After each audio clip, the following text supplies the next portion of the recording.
كتاب أنزلناه إليك مبارك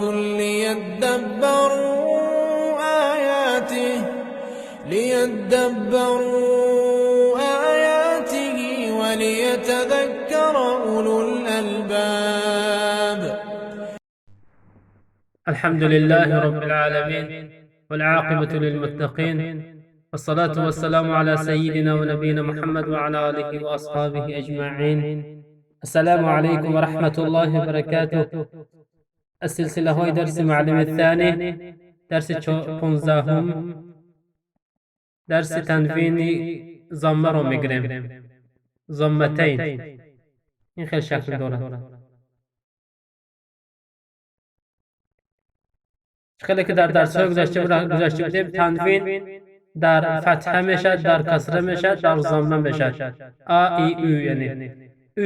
امروز او رو میگیریم، یعنی این شکل نوشته شود یا که دو او نوشته باشد این رو اون میگیم.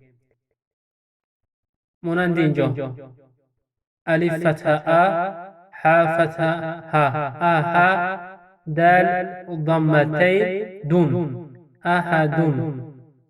چخیلی که ما یک تا او باشد ضمه میگفتیم، اینجا ما نوم این رو ضمتین میگیم، یعنی دو او.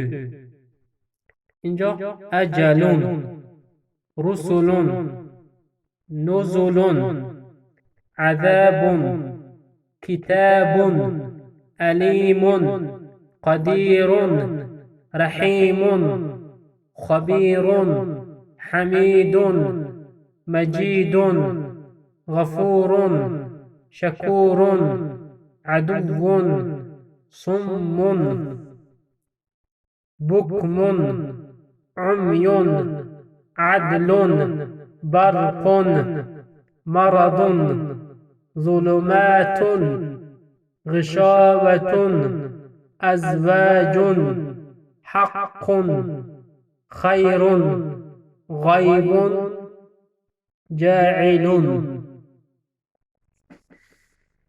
این تنوین ضمه رو این خیلی نوشته هم میشه، این خیلی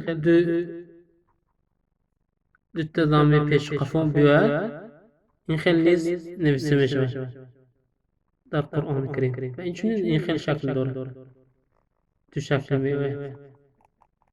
و صلی الله علی نبینا محمد و علی آله و اصحابه اجمعین.